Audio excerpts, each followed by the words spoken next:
Hello students, welcome to my YouTube channel PCM कक्षा।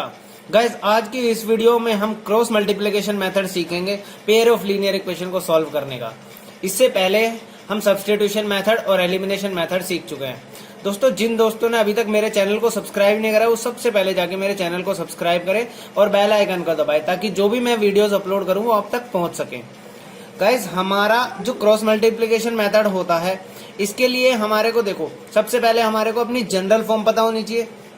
हमारी जो लीनियर इक्वेशंस होती हैं टू वेरिएबल्स के अंदर, उसकी हमारी जनरल फॉर्म क्या होती है देखो। तो मैं अपनी ना दो इक्वेशन कंसिडर कर लेता हूं जो मेरी क्या है, बिल्कुल जनरल फॉर्म में है।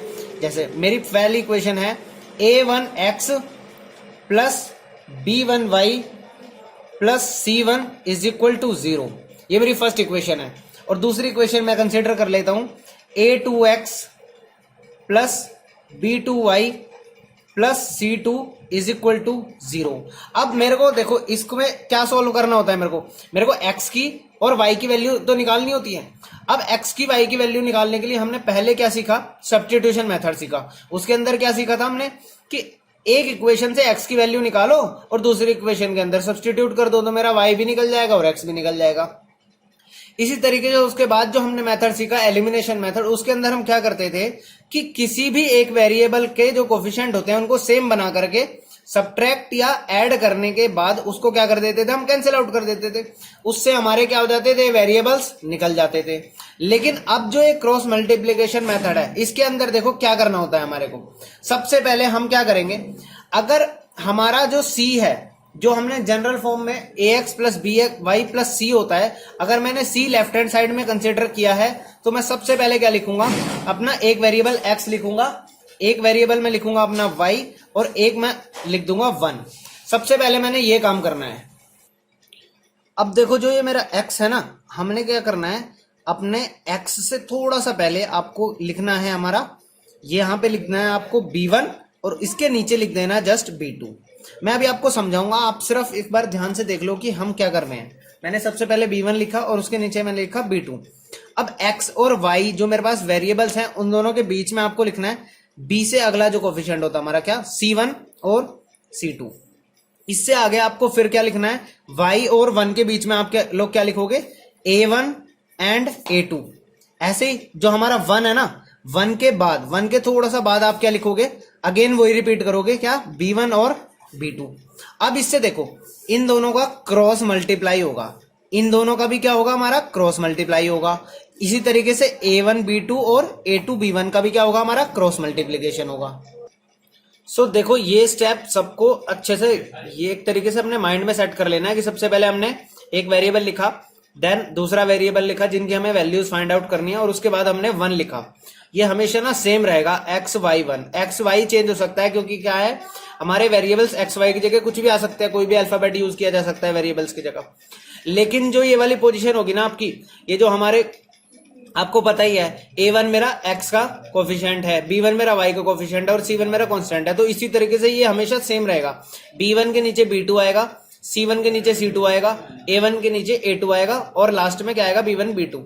अब इस तरीके से जो एक क्रॉस मल्टीप्लिकेशन होगी तो इसके अंदर देखो अगला प्रोसीजर हमारा क्या होगा।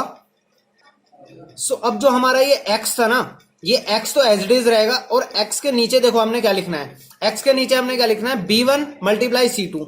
तो सबसे पहले मैं लिखूंगा b1 इंटू c2। अब जो मेरी b2 इंटू c1 हुआ है ना, इसको मैं क्या करूंगा, उसमें से माइनस कर दूंगा, यानी कि b1 इंटू c2, यानी कि हमारा जो फर्स्ट का क्रॉस हुआ है और जो हमारा सेकंड का क्रॉस है उसको मैं क्या करूंगा, फर्स्ट के क्रॉस में से माइनस कर दूंगा, यानी कि b2 इंटू यहां पे आ जाएगा मेरा c1। इसके बाद मैं क्या करूंगा, इज इक्वल टू का साइन लगा दूंगा। इज इक्वल टू का साइन लगाने के बाद, इज इक्वल टू के बाद मैं क्या करूंगा, देखो मेरा जो दूसरा वेरिएबल है मैं उस वेरिएबल को लिखूंगा और उसके नीचे भी क्या लिखूंगा। देखो अब किस तरीके से ये जो है ना, इनका क्रॉस करेंगे तो यहाँ पे क्या क्रॉस हो रहा है, c1 into a2, c1 into a2। इसमें से क्या सब्ट्रैक्ट हो जाएगा मेरा, इसमें से क्या सब्ट्रैक्ट होगा, c2 इंटू a1। ये मेरा हो जाएगा c2 इंटू a1। इसी के बाद इज इक्वल टू में क्या आ जाएगा, देखो 1 है और 1 के नीचे क्या आएगा, देखो 1 के डिनोमिनेटर में क्या आएगा, a1 इंटू b2 आ जाएगा मेरे पास और माइनस आ जाएगा मेरे पास a2 इंटू b1। अब ध्यान से देखो, ये क्या हो गया मेरा, x अपॉन समथिंग कोई वैल्यू आ जाएगी, इसी तरीके से y अपॉन समथिंग कोई वैल्यू आ जाएगी सॉल्व होने के बाद। ऐसे ही 1 समथिंग कोई वैल्यू आ जाएगी सॉल्व होने के बाद। अब आपको पता ही होगा जब ये तीनों इक्वल हैं, जब ये तीनों क्या है, ये और ये तीनों मेरे इक्वल हैं एक दूसरे के साथ, तो मैं इसको इज इक्वल टू ये लिख सकता हूं। और अब ये ना, ये हमारा मेथड होता है। इस मेथड से हम क्या कर निकाल सकते हैं, एक्स भी निकाल सकते हैं और वाई भी निकाल सकते हैं, क्योंकि ये तो मेरी कांस्टेंट वैल्यू हो गई। इस कांस्टेंट वैल्यू को एक बार तो मैं x के इक्वल रखूंगा, x वाली टर्म के पूरे के इक्वल रखूंगा, और एक बार इस टर्म को मैं किसके रखूंगा, y वाली टर्म के इक्वल रखूंगा। सो उससे मेरा x भी सॉल्व हो जाएगा और y भी सॉल्व हो जाएगा। सो मैं इस मेथड को, अब ये तो मैंने आपको समझाया था एक तरीके से थ्योरेटिकल पार्ट, अब मैं इसका ना एक क्वेश्चन लेकर के आपको समझाता हूं। जब मैं क्वेश्चन सॉल्व करूंगा तो उससे ना आपको बहुत अच्छे से क्लियर हो जाएगा क्रॉस मल्टीप्लीकेशन मेथड। अब मैं आपको ना एनसीईआरटी बुक का हमारा जो एग्जाम्पल नंबर 14 है ना, वो कराने वाला हूं अपने क्रॉस मल्टीप्लीकेशन मेथड से। उससे आपको क्या होगा, क्रॉस मल्टीप्लीकेशन मेथड भी समझ में आ जाएगा और हमारा एग्जाम्पल नंबर 14 भी कवर हो जाएगा। देखो एग्जाम्पल में क्या बोला हुआ है, from a bus stand in Bangalore if we buy 2 tickets to Malleshwaram and 3 tickets to Yeshwanthpur, the total cost is 46 rupees.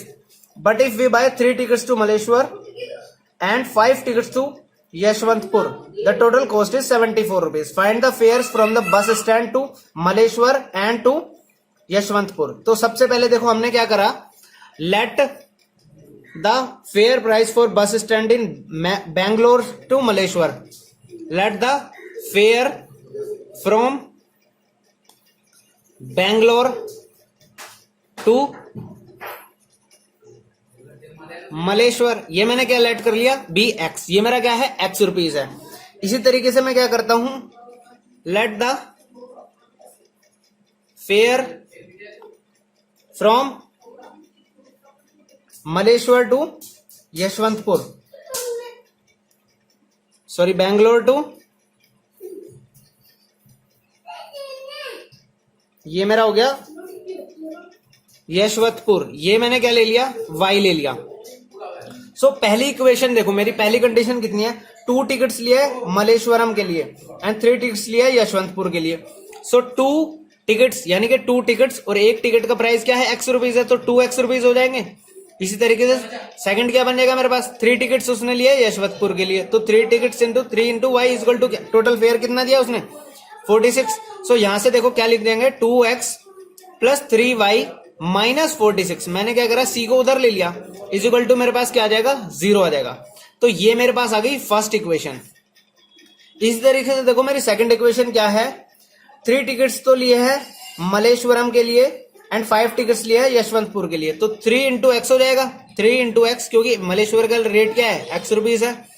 इसी तरीके से 5 टिकट्स लिए हैं उसने, कहां के लिए, यशवंतपुर के लिए, तो 5 into y is equal to क्या हो जाएगा हमारे पास, टोटल रुपीज कितने दिया उसने, 74 रुपीज पे किया है। यहां से मेरी सेकंड इक्वेशन आ जाएगी 7x minus sorry plus 5y minus 74, ये जो 74 है ये मेरा इधर आके क्या हो जाएगा, माइनस हो जाएगा, इज इक्वल टू आ गया मेरे पास 0। ये मेरी आ गई सेकंड इक्वेशन। अब मैंने आपको अभी क्रॉस मल्टीप्लीकेशन मेथड सिखाया था। अब उस क्रॉस मल्टीप्लीकेशन मेथड के अकॉर्डिंग देखो मैंने क्या करना है, सबसे पहले मैंने आपको एक चीज सिखाई थी। सबसे पहले आप x लिखोगे, थोड़ा गैप देने के बाद y लिखोगे और थोड़ा गैप देने के बाद 1 लिखोगे, ये मैंने बोला था। इसके बाद x से पहले आप यहां पे क्या लिखोगे, b1, यहां पे लिखोगे b2, यहां पे क्या लिखोगे c1, यहां पे लिखोगे c2, x और y के बीच में, y और 1 के बीच में क्या लिखोगे, a1 एंड a2, और 1 के बाद क्या लिखोगे आप, अगेन b1 और b2 लिखोगे। इनका क्या होगा, क्रॉस होगा, इन दोनों का क्रॉस हो गया माइनस ये, इन दोनों का क्रॉस हो गया माइनस ये, इन दोनों का क्रॉस हो गया माइनस इनका क्रॉस। यही तो मैंने बताया था आपको। अब हम क्या करेंगे, जहां जहां पे मैंने b1 b2 लिखा है, c1 c2 लिखा है, a1 a2 लिखा है, वहां पे मैं क्या करूंगा, इन सबकी ना वैल्यूज को सब्सटीट्यूट कर दूंगा, और जब मैं वैल्यू सब्सटीट्यूट कर दूंगा तो उससे मेरा क्या हो जाएगा, फाइनली आगे सॉल्यूशन हो जाएगा, यानी कि आंसर निकल जाएगा। तो देखो मैं समझा रहा हूं आपको कैसे करना है हमें। अब वैल्यू सब्सटीट्यूट करने के बाद क्या होगा, अब देखो मैंने क्या करा, b1 b2 c1 c2 a1 a2 और b1 b2 सारों की वैल्यूज पुट कर दी। अब देखो मैंने क्या बताया था, इसके बाद अगले स्टेप में क्या होता है, x और नीचे क्या लिख दोगे आप, 3 इंटू 74 लिखोगे और माइनस कर दोगे आप 5 इंटू -46 को, यही तो बताया था मैंने आपको। और इसी तरीके से देखो यहाँ पे क्या हो जाएगा, इज इक्वल टू वाई हो जाएगा, और y के डेनोमिनेटर में क्या था हमारा -46 इंटू क्या हो जाएगा 3 हो जाएगा, और माइनस हो जाएगा हमारा क्या 2 इंटू -74 ये आ जाएगा। इज इक्वल टू क्या था हमारे पास 1 था, और 1 के पास क्या आ जाएगा 5 इंटू 2 हो जाएगा, यानी कि 2 इंटू 5 -3 इंटू 3, यही तो मैंने आपको बताया था। तो ये हमारा स्टेप हो गया। अब देखो x तो हमारा एज इट इज रहेगा, और x के जो न्यूमरेटर है, यानी कि x तो न्यूमरेटर हो गया, और डेनोमिनेटर में क्या आ जाएगा हमारा, तो डेनोमिनेटर में देखो 3 इंटू हमारा हो जाएगा 74, ये मल्टीप्लाई करके हमारे पास क्या आएगा, देखो ये सॉरी हमारा -74 था, ये हमारी टर्म थी -74, तो ये वाली टर्म भी हमारी क्या होगी -74 होगी। अब -74 की मल्टीप्लाई 3 से होगी तो क्या आएगा मेरे पास, ये आएगा मेरे पास -222, ये आएगा हमारे पास -22। अब ये देखो माइनस करना था, और ये भी क्या है माइनस टर्म थी, तो माइनस माइनस क्या हो जाएगा मेरा पॉजिटिव आ जाएगा, तो यहां से मेरे पास क्या आ जाएगा प्लस, और इसकी मल्टीप्लाई क्या आएगी मेरी 230 आ गई, इज इक्वल टू मेरे पास y है। y के अब देखो डिनोमिनेटर में क्या आ रहा है -46 इंटू 3, -46 इंटू 3 मेरे पास क्या हो जाएगा -138, ये मेरे पास क्या आ गया -138 आ गया। अब देखो ऐसे ही माइनस और माइनस की मल्टीप्लाई क्या होगी प्लस हो जाएगा यहाँ पे भी, तो 2 इंटू 74 क्या हो जाएगा मेरे पास पॉजिटिव आ जाएगा, ये है मेरे पास 148, ये मेरे पास 148 आ गया, इज इक्वल टू 1। और नीचे देखो ये क्या था मेरे पास 10 है, और 10 माइनस क्या हो गया 3 इंटू 3 9, तो यहां से मेरे पास नेक्स्ट टर्म देखो किस तरीके से आ जाएगी, x के नीचे क्या आ गया मेरे पास वैल्यू, ये आ जाएगा 8 इज इक्वल टू y, और y के नीचे देखो क्या आ गया मेरे पास आ गया 10 इज इक्वल टू क्या आ गया मेरे पास 1/1। अब देखो जो ये लास्ट वैल्यू आएगा ना, ये हमेशा कांस्टेंट वैल्यू आएगी। अब मैं क्या करता हूं, इस वैल्यू को इसके कंपेयर कर लेता हूं, तो इससे मेरा x सॉल्व हो जाएगा, और इस वैल्यू को जब मैं इससे कंपेयर करूंगा तो मेरे पास y भी आ जाएगा। सो सबसे पहले मैं क्या करता हूं x/8 इज इक्वल टू 1/1 लिख सकता हूं। सो यहां से मेरे पास देखो क्या आ गया, x की वैल्यू आ गई मेरी, क्रॉस मल्टीप्लाई करने के बाद क्या आ गई, x की वैल्यू 8 आ गई, तो एक वैल्यू मेरी सॉल्व हो गई। और इसी तरीके से मैं क्या करूंगा यहाँ पे y/10 इज इक्वल टू 1/1 लिख सकता हूँ, यानी कि इसको क्रॉस करूंगा तो मेरे पास क्या आ जाएगी y की वैल्यू आ जाएगी। सो y की वैल्यू दे रखो मेरे पास क्या आ गई 10 आ गई ये भी। सो x किस चीज का फेयर था, देखो x जो वैल्यू थी मेरी किस चीज का फेयर था, वो मेरा फेयर था मलेश्वरम के लिए। सो मेरे पास देखो क्या आएगा, बेंगलोर टू मलेश्वर फेयर, ये मेरे पास क्या आ रहा था x रुपीज था, इसका मतलब क्या आ गया x की वैल्यू क्या है 8 रुपीज, सो ये आ गया 8 रुपीज। एंड हमारे पास क्या आ जाएगा बेंगलोर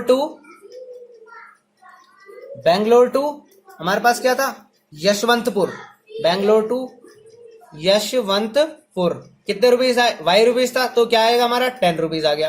ये हमारा क्या हो गया फाइनल आंसर हो गया। और ये हमारा जो मेथड हमने इसमें अप्लाई किया है, यही हमारा मेथड कौन सा होता है हमारा, ये हमारा होता है क्रॉस मल्टीप्लिकेशन मेथड। बहुत सारे क्वेश्चंस में हमारे को ये यूज करना होता है। सो इस वीडियो को बहुत अच्छे से समझना, और इसको समझने के बाद आपको ना बहुत सारे क्वेश्चंस बहुत इजीली सॉल्व हो जाएंगे, क्योंकि कहीं ना कहीं आप ना जब एलिमिनेशन मेथड और सब्स्टिट्यूशन मेथड में अटकोगे तो आपको ये मेथड यूज करना आना चाहिए।